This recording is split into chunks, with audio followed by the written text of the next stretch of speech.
How's it going, everyone? Been a lot of talk about a lot of things gaming related. This has been one of the craziest weeks in terms of gaming for the year so far, and I think really when we look back in the year of 2024, this Microsoft and Xbox games coming to other platforms is going to be one of the biggest stories of the year, quite possibly the biggest story of the year when we look at stories that directly impact the consumer. Obviously, there's a lot of horrible stories like the layoffs and whatnot, which is really depressing, and that's a carryover from what's been happening in 2023. In terms of things that are going to shake up the gaming industry, Xbox games potentially making their way over to PlayStation, titles like Halo and Gears of War, characters like Master Chief being on PlayStation, is going to be a pretty wild sight to see if it does come to fruition. And I think whenever we talk about something like this, when there's this much smoke, there's fire to it, and given that Phil Spencer is going to make a statement here shortly, I think we can expect some Xbox titles to make their way over to other platforms. How many and how long of a delay in between the release of games, we don't know, and that I'm sure we're going to get clarity throughout the year.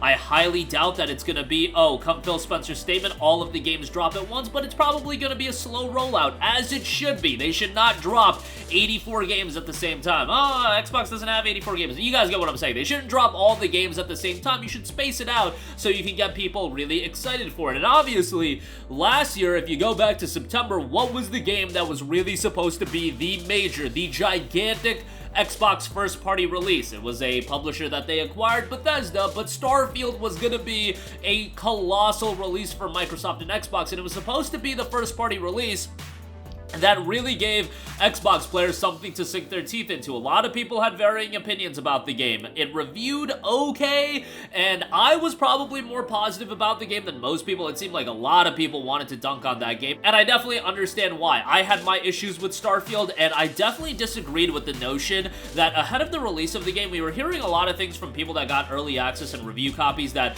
oh, Starfield gets really good after you beat the game, Starfield really gets going after you start New Game Plus, and so on and so forth, and I vehemently disagree with that. I actually think Starfield gets worse and worse as you continue playing the game. Right off the bat, it starts incredibly compelling where you have this vast universe to explore, but as we have talked about in games, when games get too big for their own bridges, content starts to get diluted, and that's what I really felt with Starfield, that you had this vast universe of a lot of emptiness, and you don't really want that. Was there good in Starfield? Absolutely. It's a game that I enjoyed, but it wasn't this gargantuan release that people had expectations of it to be, and I would say that it was a pretty big disappointment. Given the expectation level, I think most people would agree it was a disappointment, because people were talking about, oh, game of the generation and all this nonsense, and it wasn't that. It was a perfectly serviceable open-world RPG, open-universe RPG, but really nothing more than that, and this has been one of the big discussion points about bringing this game to PlayStation 5, and I'm just curious for you guys, and I definitely want you to input in the comments section down below, because this channel, most of you guys probably only have a PlayStation 5, or you might have a PC, maybe you played the game. I want all your guys' input, because when Starfield comes out on PlayStation 5, chances are it'll be after the release of the Shattered Space story expansion. Yeah, Starfield is getting an expansion. If you bought the premium edition of Starfield, you got Shattered Space with it. So obviously, Shattered Space is then going to come out, and then that's probably going to lead to the PS5 release, or it's going to coincide with the PS5 release, and what I would imagine is that you're going to get some sort of complete edition, or, God forbid, they call it the Game of the Year edition, because I don't think you could really call Starfield Game of the Year, but we've seen a kind of quirky Game of the Year editions before, but I imagine they're going to bundle in Starfield, maybe throw in those cosmetic items that the Deluxe Edition came with, the Premium Edition, and, ultimately, I do think the game is going to release at $70, and we have seen some pushback in this before. Like, look at Sony and releasing their games on PC. A lot of them do very well, but then there's a lot of pushback on them releasing games that are years old for 60, 70 bucks. I mean, Sackboy: A Big Adventure dropped on PC at $60, and that game seemingly did not do that well. You can do delayed releases and release them on other platforms, but when you price them at 60, 70 bucks, there is going to be an inherent level of pushback given that you had to wait so long, and the game is not in the discussion with a lot of people. Now, I think there will be a little bit of a novelty factor when certain Xbox games drop on PlayStation, like when Halo Infinite or Halo Master Chief Collection, if that drops on PlayStation, people will pay a pretty penny for that. When Gears of War, let's say they do a Gears of War trilogy, I know that doesn't exist on Xbox, it kind of does since backwards compatibility is a thing, but let's say they do a Gears of War, you know, HD trilogy, or it's already HD, but you get the idea, the Gears of War Definitive Trilogy, something like that. They can sell that at a premium price point. They can sell Halo Master Chief Collection at a premium price point. Starfield, even with the Shattered Story expansion, I just don't think the excitement for that game is there, just because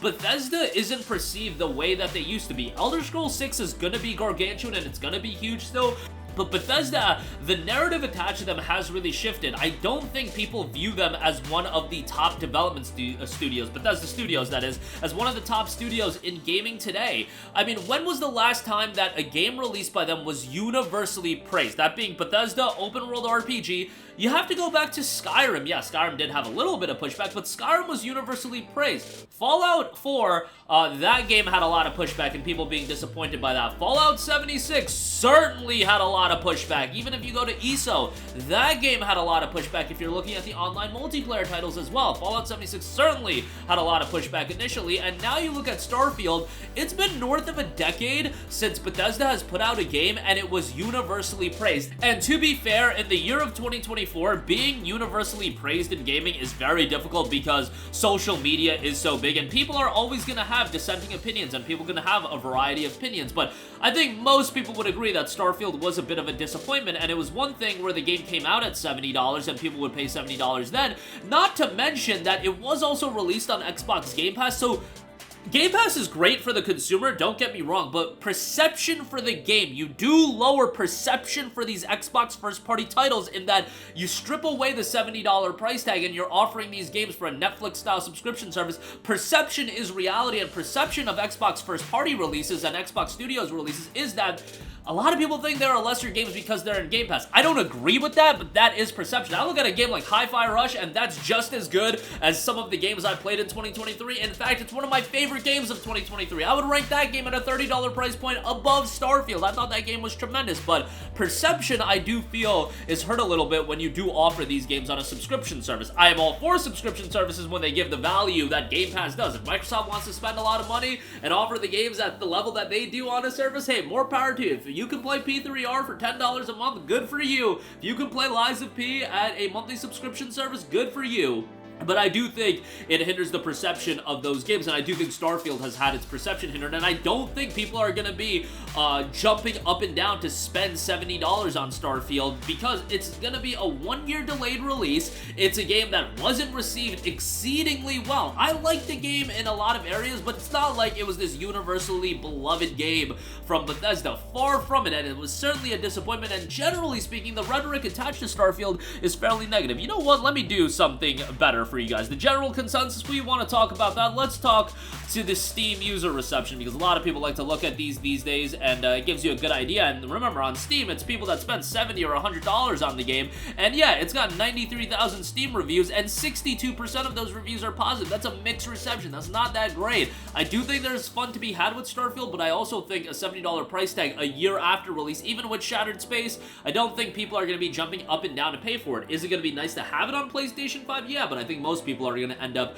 paying at a heavy discount for it. I think, personally speaking, in terms of games I'm excited for the PlayStation audience to check out, because I've played all these games, so them coming to PlayStation 5 from a personal standpoint doesn't do anything for me. I've played all these games, but for, you know, the PlayStation audience that's just playing on PlayStation and maybe they have a PC but they haven't checked these games out, Hi-Fi Rush, absolutely, that game needs to be played by more people. Hi-Fi Rush, I think, is going to do very, very well on PlayStation 5. And then when you talk about the franchises that have a long history with Xbox, Gears of War, Fable, if they could do a Fable 2 HD remaster, like, do you guys like to print money or not? Fable, the new Fable is going to take years and years to develop. We're probably not going to get it till 2026. Just get a Fable 2 HD remaster out there to pacify people for now, because Fable 2 is awesome. Get that on PlayStation. Get Halo, Gears, those franchises on PlayStation. are going to be great to have if they do ultimately come. Now, ultimately, the novelty of those games is going to wear out, and it'll be on first party to release games that the whole gaming community gets excited for. Avowed seems to be, some people are excited, other people not so much. Indiana Jones, honestly, I looked at that game, and that game doesn't do a lot for me. It's done by Machine Games, and it'll probably turn out fairly well, but Indiana Jones doesn't look that great to me, and I wonder, you know, if it's a 6-month delayed release for $70 on PlayStation, I just don't know how many people are going to be that excited for it. But back to the topic of Starfield, I do think a year delayed release, even with Shattered Space included, $70 is going to be a little bit of a hard sell. But let me know your guys' thoughts down below. Definitely interested to hear from you. Sound off there in the comments section. Thank you for watching, and goodbye. Hey guys, we hope you enjoyed the video, and if you did, make sure to hit the subscribe button, and if you're already subscribed, do us a favor and hit the bell icon. This way you'll be notified whenever we post a new video. That's the best way to keep up with all of our uploads, and we usually try to upload 2 videos a day. And with the bell icon hit, you'll be notified whenever we do upload a video. As always, thanks for watching.